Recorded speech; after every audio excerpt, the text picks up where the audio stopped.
Okay, can you hear me?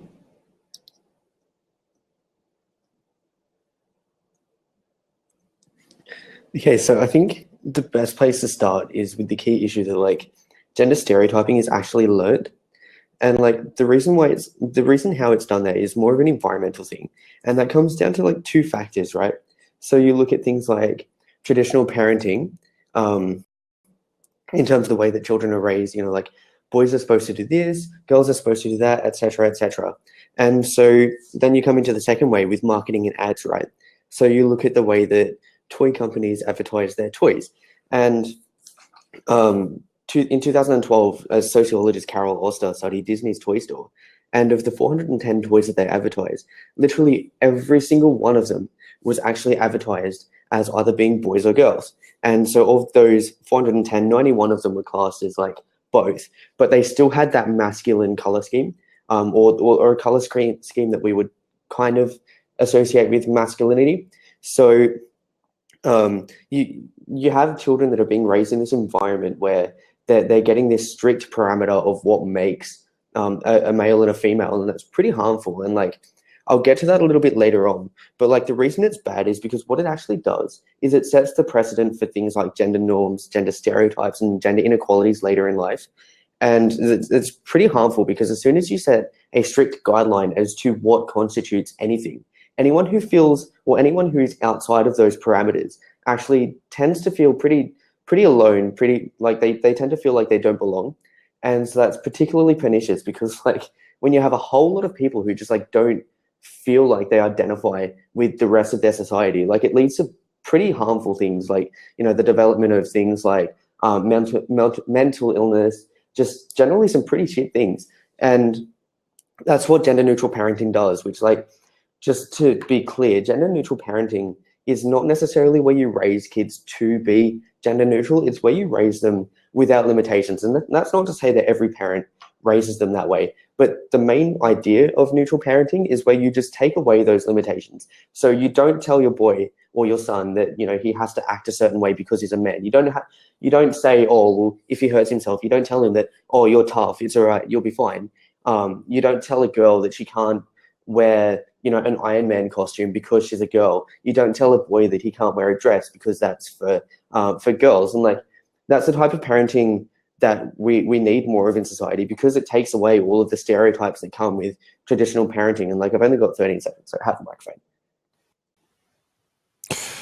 Hey, hi. I don't know your name, so I'm going to call you JB. Yeah, just give us a thumbs up if that's okay. Okay. My name's Mike. Okay. Well, reading the title of the subject of the debate, using a gender neutral parenting style is beneficial to children. I don't know, what you've just described to me doesn't really sound, bang on to what the title is. I was going to actually ask you, JB, how would you define gender neutral? I think I'm going to pass it back to you just for a second, just to clarify that point. Okay. Hang on, I'm trying to work out how to pass it back to you. This is the first one of these I've done. Okay, so to define gender neutral itself is kind of where you don't really identify as either gender. However, gender neutral parenting is slightly different to the concept of gender neutrality itself. So gender neutral parenting is where you kind of, you take away all of the things that we traditionally see or tell kids that, this is what constitutes male and female. So like you don't tell boys that, boys are supposed to do boy things. You don't tell girls that they're supposed to do girl things. So what gender neutral parenting styling does is it kind of creates this environment where they can do those things without those limitations. And so then it's kind of up to them to self-actualize what they want to identify as. So if they choose to be gender neutral, then that's fine. But what this does is it sets the precedent for them to not be subject to traditional roles and traditional norms that come with just teaching boys that boys do boys things and girls do girls things, if that makes a bit more sense. Sure. Okay. I'm not sure really though whether your point is more to do with not reinforcing gender stereotypes, which I think is a slightly different thing. I mean, I was going to come straight to you really with the argument that we don't live in a gender neutral world, so therefore, it's a bit like teaching somebody to drive a car on the left-hand side of the road. Matter of fact, I was having a chat with my own sons about this today, and just got their feeling on it because I wanted some input. I don't normally discuss these sort of things. I'm more of a sort of geopolitical person myself, but we sort of we cottoned onto the idea of for instance, a girl can wear boyish clothes, but that is not deemed to be strange or unnatural. A girl can sort of do boyish things, and that's usually a girl who's just a bit of a tomboy. But where a boy plays with dolls and dresses in curly clothes, dresses, etc., that kind of raises eyebrows. I'm not judging that at all. I'm just saying that that is the way of the world. I don't know. I mean, you mentioned sort of shying away from the idea of like when a boy hurts himself and you say, oh no, come on, man up, don't cry. I mean, I'm not advocating that you should do that or you shouldn't do that, but I don't see why we should say different things to girls and boys, when they both hurt themselves. Why should that be a different issue? Back to you, I think. Okay, so like I totally agree with that, and that's kind of like the whole crux of this is that so by raising kids with this particular parenting style and like not getting caught up in the definition kind of thing, is the main part of this is to raise kids without the stereotypes. And because stereotypes are pretty pernicious, and like I totally agree that we shouldn't have these, these really different ways of looking at things depending on male and female. So, and the reason why that's bad is because like that sets stereotypes or the precedent for stereotypes for children who are particularly both vulnerable and pretty just harsh to each other, right? So, like you said, it's pretty bad that we have girls who are okay to walk around, at a town wearing men's clothes, walking into men's store. But as soon as you have a male doing that, like everyone raises an eyebrow. Everybody kind of looks at them a bit different as if they're not the same. And like that's the whole point of raising kids in this particular way. And again, not getting caught up in definitions. That's what we need to get rid of, because that's the particularly harmful about all of this. That once you start, like teaching kids that this is what boys are supposed to do and this is what boys can't do, and the same with girls. That's why people look at girls who do male things and men who do female things slightly differently, because they think from birth and by looking at the way that their parents treat them, the way that their peers treat them, the way that people buy them different things as kids, they kind of conceptualize that they're actually different, which is the whole point of not doing this. By not teaching them that to be a girl you have to do this and to be a boy you have to be that, you kind of get rid of this so that people actually don't feel vilified by society when they choose to identify as something other than their biological sex, because that's pretty important. Like, one, getting rid of the stereotypes, and two, getting rid of the double standard that we have, because it's pretty harmful to anyone, like especially when they're outside those parameters which have been set by society. And this is why traditional parenting is not the best way of raising kids in this particular debate here, because by raising them traditionally and raising them the way that people do now, you instill those stereotypes pretty early at a time when children are pretty impressionable to the way that their parents act and to the way that people treat them, and as a child. And then once that child has got that in their head, it's actually kind of hard to get it back out, which is the whole point of this, to just eliminate it from the get-go so that we don't have stereotypes and inequalities later in life. Okay, JB. By the way, I must congratulate you on the lighting you have on your setup. I'm envious because it's much better than mine. Okay, I mean, the reality is, I mean, that we are different. Males and females are different. I think we have to be very careful to not load kids with hang-ups. I think that really is the main thing to be avoided. It's funny, but these sort of issues, I mean, when I think back to when I was a kid, I mean, it just didn't figure. It's funny, isn't it, how sometimes that you take everything for granted and it's just not an issue. It seems to me that we have kind of created, in a way, false issues. A girl and boys can have very happy childhoods. I'm not saying reinforce stereotypes, of course not. I'm saying, let people let them find themselves. I think if we sort of make it clear to young children that it's some sort of an issue that we keep on mentioning. I mean, I've watched videos on Facebook of people talking about gender neutrality, and it's like, they're living in a world which is just, they don't mention the he word or the she word, his, hers, etc., boy, girl, and I just think, blimey, that's just way over the top. I don't know. I mean, it's it certainly, this isn't going to be a heated debate. It's an interesting thing to chew over, but I can only say that let people just find their own life. Imagination is a great thing. Let them run free. Talk to their friends, see what they want to do, and of course, if a boy wants to be a dancer or a hairdresser, wonderful. Let them do that. I mean, some of the best fashion designers are men. So what? It's fine.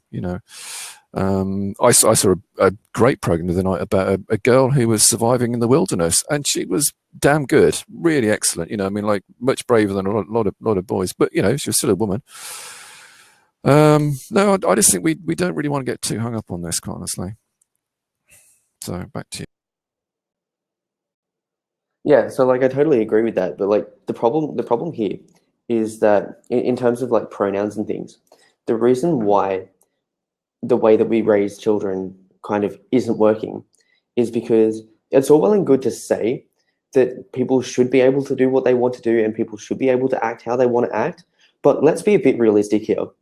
As you said earlier, when you have men who kind of, or males, who kind of step outside the parameters of what society has pretty much said what they need to do as a male, then society literally looks at them as if they're not normal.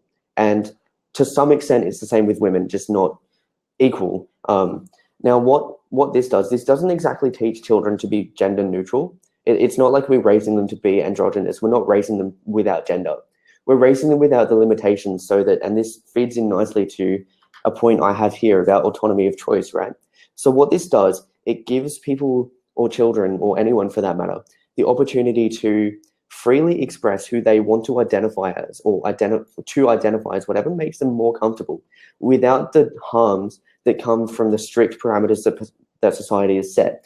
So, for example, like a male can walk down the street of his town wearing a dress and he can absolutely own it because nobody's going to judge him because like I said earlier, it's all well and good to say that, we should be able to do that, but come on, like it's a bit, it just doesn't happen in today's society. Like it's just not a thing that really happens because of the way that, we've been brought up as children. And like, yeah, okay, it's all well and good for, like, I totally think it's fine. And I would imagine that you are also okay with that.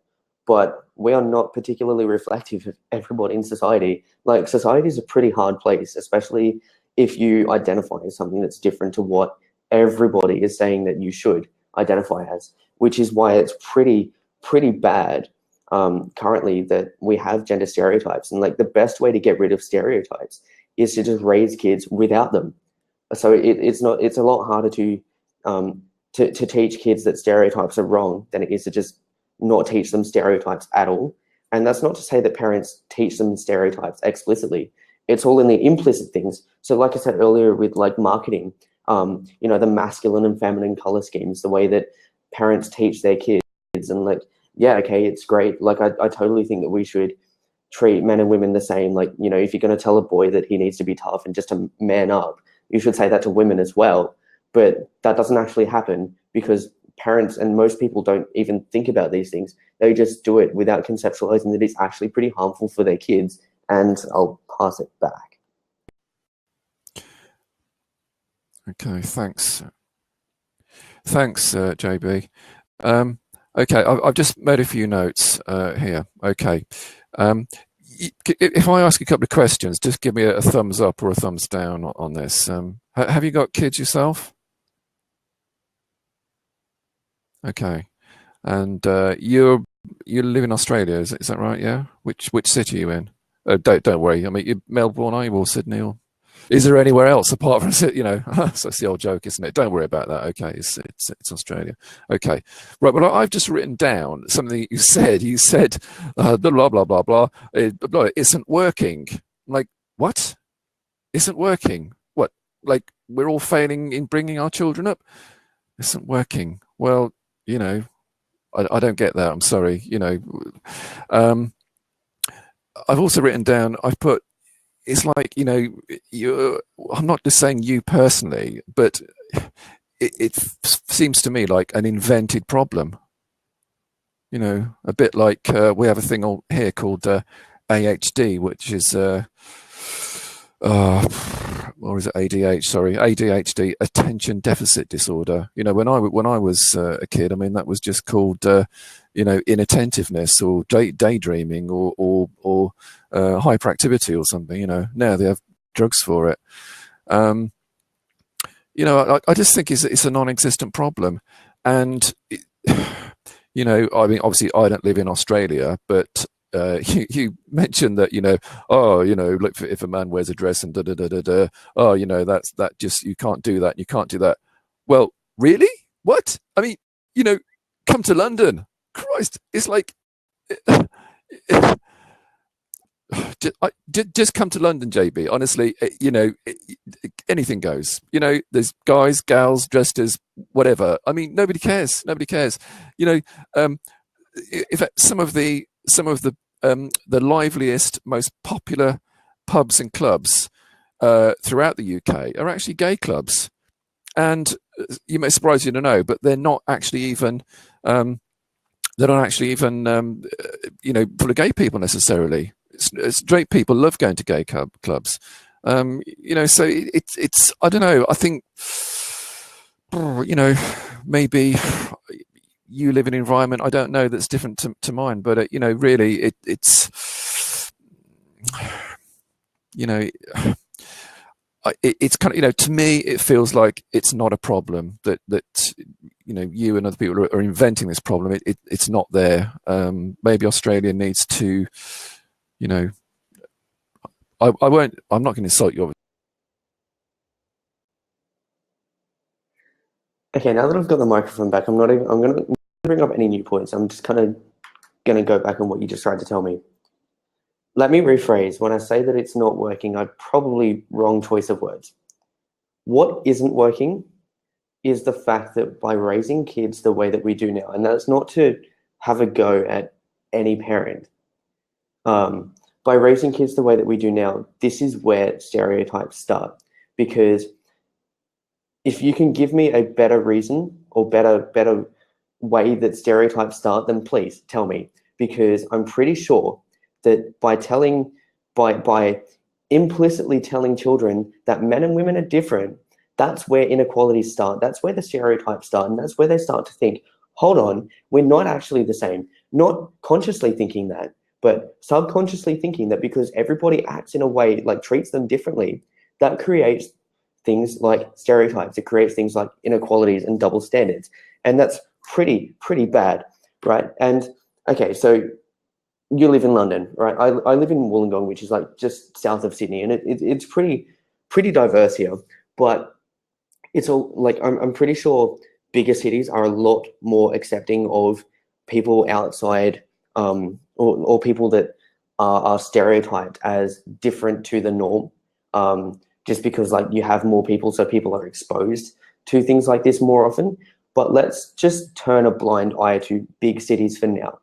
Let's look at smaller towns where people don't have as much exposure to things like, or to someone who doesn't really fit the norm of society, right? They're not going to have the same opinions as we do. They're not going to view people the same as us, right? And we can see this. Like, let's just look at country America, right?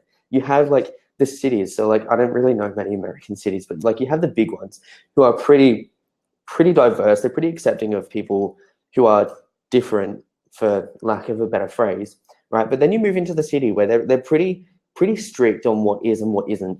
Now, these are the types of people who are going to benefit from this the most because, like, yeah, it's all well and good for us to say, look, big cities, they're fine, they're accepting, but like, not everybody lives in a big city where it's accepting. And like, I've seen many people, or I've seen and heard of many people that suffer some pretty harsh hate speech, and to the point where it's actually violent, when it's like a man wearing a dress, or like, women wearing men's clothes, like men just looking at them and treating them like absolute crap because they're different. Now, the best way to get rid of this is to just completely not raise them in a way that they're different. And you can't say that it doesn't happen, because it does. That's how children are raised.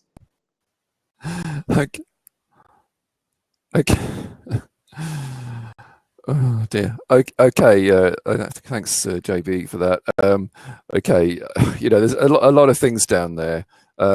Just to sort of go back to where you first started about you saying that when we raise kids that we sort of tell them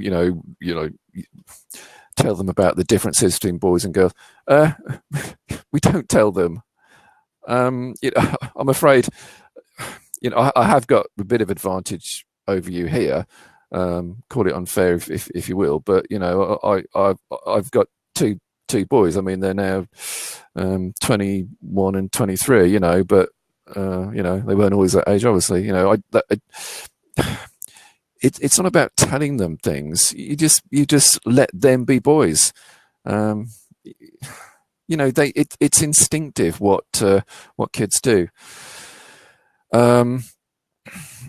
Yeah, what are we? What else have I written down here? Okay, yeah, I've written. Yeah, there we are. I've just written down. It's instinct. It is instinct. I mean, it's nature. It's as old. It's as old as the hills. It's in the animal kingdom. You see it.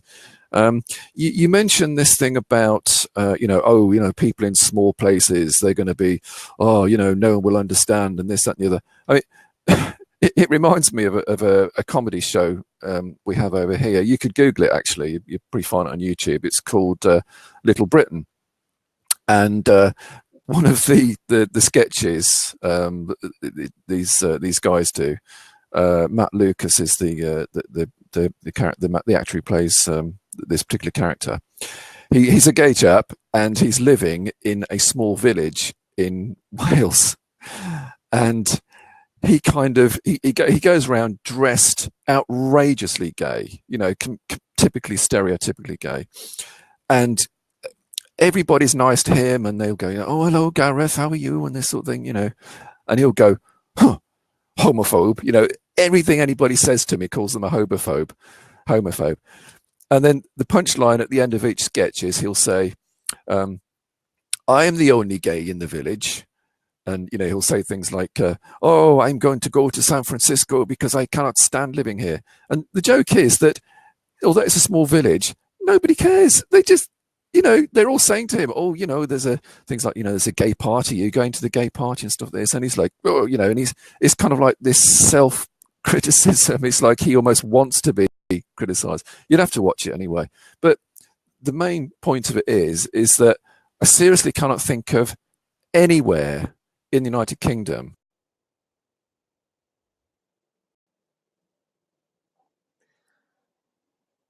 Okay, so just to clarify again, two towns now is not reflective of the entire world. All right, let's go and okay, let's go and look at somewhere. Oh, actually, no, I'm not going to do that. Okay, let's just be quite clear in this. Not everywhere is as accepting of people who are different as the town that I live in, or where you live in, or the town in Little Britain, which, by the sounds of it, it sounds like a comedy and it sounds like a bit of a satire. So probably not the most realistic thing of society. But anyway, let's just not get too caught up in that. So in terms of the whole instinct and the whole nature thing, right? It is nature or natural for boys to be boys and girls to be girls. We're not talking about those children here. The children that we are talking about are the people who are born as a man or a woman who internally identify as something different, because your biological gender can often and quite often is different to your gender identity, which is who you internally identify as. Now, that's the problem here, is that it's when things like that happen that it's all well and good for you to say that you've had a pretty good experience with this kind of stuff, right? Like, but you're just one person. I've personally seen the bad things that happen to people when they are different to the norm, when they stray outside of the gender stereotypes that are created inside children. It gets pretty harsh. Now, it's not like we're telling kids anything, right? You're not telling kids to do this. You're not telling kids that they're different. It's just the way that you act. Children are pretty vulnerable at a young age. And when they've got everybody treating them differently, whether implicit or explicit, they're going to actually conceptualize the fact that they are different, particularly with toys, right? So let's take an example here. Let's look at the way that toys are advertised to men and women. So boys' toys are kind of advertised at things like spatial awareness. So Lego, Connects, puzzles, building blocks, things like that. Do girls get those kinds of toys? Not really. Like, if I was to walk through a girls' aisle, even though the categorization isn't there anymore, you walk through a pink aisle, there's no spatial awareness toys for girls. It's generally like play acting princesses, like feminine things, right? And this kind of shows the idea that girls are supposed to be playing with one thing and boys are supposed to be playing with another. And so when you have children who are quite young and impressionable see a girl who's playing with a men's toy and vice versa, it gets pretty harsh. Like, they don't think, oh, well, they can just do whatever. They're going to think that they're different, and that's not good. Okay. Well, it's your opinion, JB, but I don't agree with you. I just wanted to recap, because I think you cut me off. I was just I was just explaining that but when I say come to London, I don't actually live in London, but I said come to London because London, sort of anything goes. But I can categorically say that I can't think of any town in the United Kingdom where anybody who's different in all of those ways that you've just described wouldn't be accepted. It's there's no sort of like silly little backwaters anymore. It's like, this village is for locals only and all that sort of thing. I mean, we're a liberal country. Of course, people who are different will always get picked on to a certain degree. I mean, you'll never ever get away from that. That's just human nature. But believe you me, there are countless numbers of people who live all sorts of lives in every single little village in the United Kingdom who get on perfectly fine. What else have I written down here? Where are we? Yeah, and I think you got a bit hung up about this, playing with toys business and things. Just let it come out naturally. I think there's something called like sort of gender confusion, where people grow up and they sort of think, I don't know, they get crushes on, boys get crushes on other boys or girls get crushes on other girls, and they say it's normal, and very often that it's just a phase people go through, and they actually find that no, they want to be with the opposite sex, So I really quite honestly think that it's a created problem. Your country may have particular hang-ups about it all, but the wider world does not. And I think, I think we may as well end. I've only got a few seconds left, I think, but I can't really add any more than that. In that, I think really, it's not a problem, and let's just, let nature take its course. Thank you. Now that I've got the microphone back, I'm just going to tell you one thing, right? Gender confusion and sexuality are completely different to gender identity. Gender identity is who you go to bed as. Gender sexuality is who you go to bed with. They are completely different. Like, people are fine to be confused about their sexuality and that sort of stuff. Like, not relevant here. Like, it seems to me like you're in this weird bubble about how the UK is fine. The UK is this great place, and that's not to say that it's not, but that's not reflective of the rest of the world, okay? Because I'm going to ask you something, and just give me a thumbs up or a thumbs down. Are you different to what society says should constitute being a man and a woman? Are you outside of those boundaries as to what people say a man should do?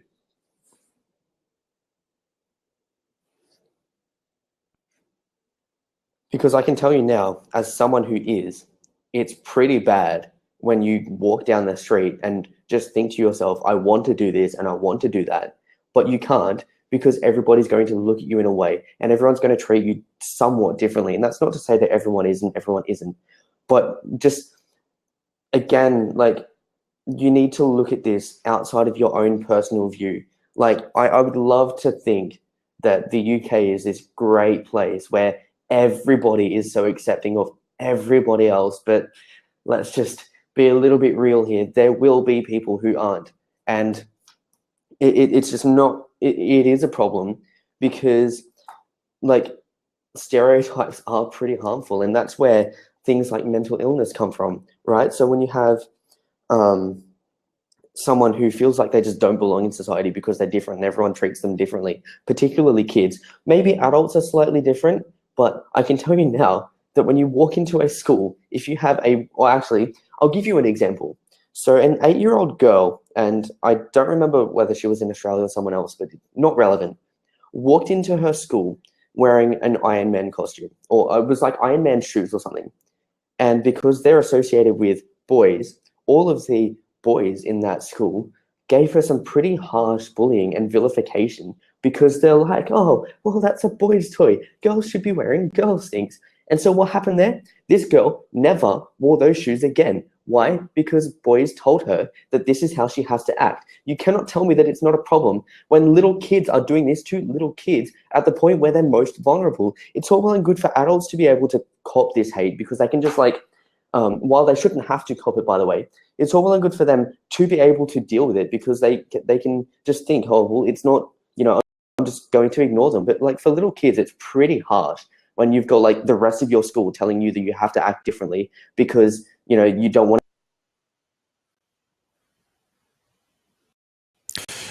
Okay, Jake, look, I know you asked me for a thumbs up or a thumbs down. I didn't give it to you because I didn't want to load the debate. So, I don't see why that should be an issue. I laughed a little bit when you said that I'm living in a bubble. I'm sorry, but you're the one living in the bubble. You really are. I mean, I haven't been to Australia, and I don't want to start denigrating your nation. I really don't. I'm sure it's good, full of very good people.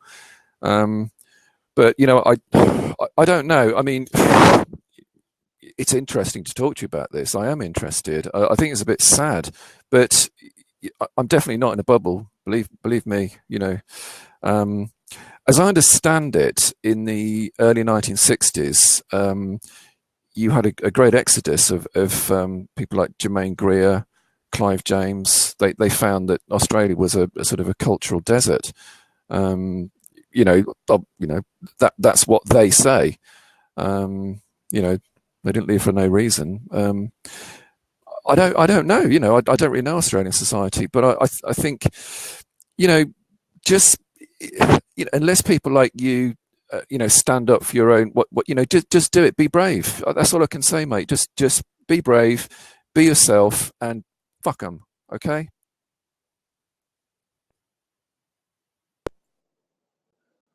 Okay, seeing as I've only got a minute left and you've got like 3.5 minutes, I'm going to ask you one question. Do you think that gender inequalities, particularly in places like the workforce, exist? Because if you do, you need to give me a better reason or better place from where they come, other than the fact that we instill them at kids, right? Because it's not like gender inequalities, it's not like kids are born with this, right? It's not like adults just think, oh, well, men should do this and men shouldn't do that, because like you can't can you honestly say that gender inequality in your country just does not exist at all, that men and women are completely equal, particularly in the workforce? Now, the problem here is that by raising kids with the limitations and letting them do it naturally, we create these inequalities by making it seem like men and women can only do certain things. And this is where it needs to stop. We need to get rid of the inequalities that are faced. Like, you can't say that gender inequality.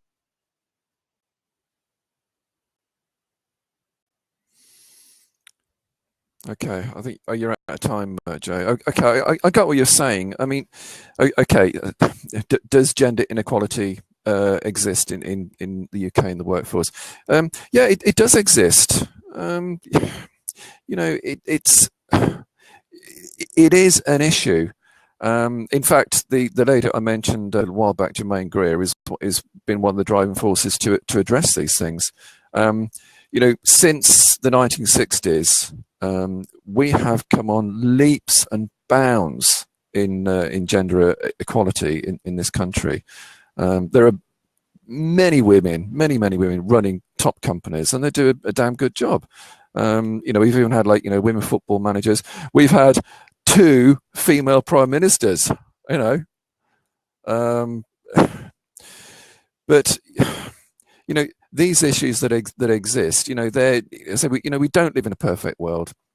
But I really do not think that bringing kids up in this gender neutral thing is going to help. I think, yes, let's not reinforce outdated stereotypes, certainly, but just let kids be kids and let nature take its course. I just don't really know what to add to that, honestly, Jay. So I was actually looking at my time because I haven't got my glasses on. I can't see the time properly, but I've got 2 minutes left. But I don't really know what to add, quite honestly. But seriously, mate, just what should I call you, mate? I don't know. I mean, is that okay? Could you give us a thumbs up? I'm sorry. It just comes naturally, and I'm not laughing at you. I'm just laughing at the whole, whatever. But seriously, I mean, okay. How long have we got left? Okay, 1:36. Okay, let me tell you a story. There was a man in Britain called Quentin Crisp, I think his name was, in the 1960s, and he was very gay, lived in London, and did all the typical stereotypical dressing, etc., and he got beat up many times, and he went to court, and he was a brave man. And he stood up and he said, this is me. This is what I do. Take heart from people like Oscar Wilde. He's the man who wrote The Picture of Dorian Gray and all that sort of thing. Be brave.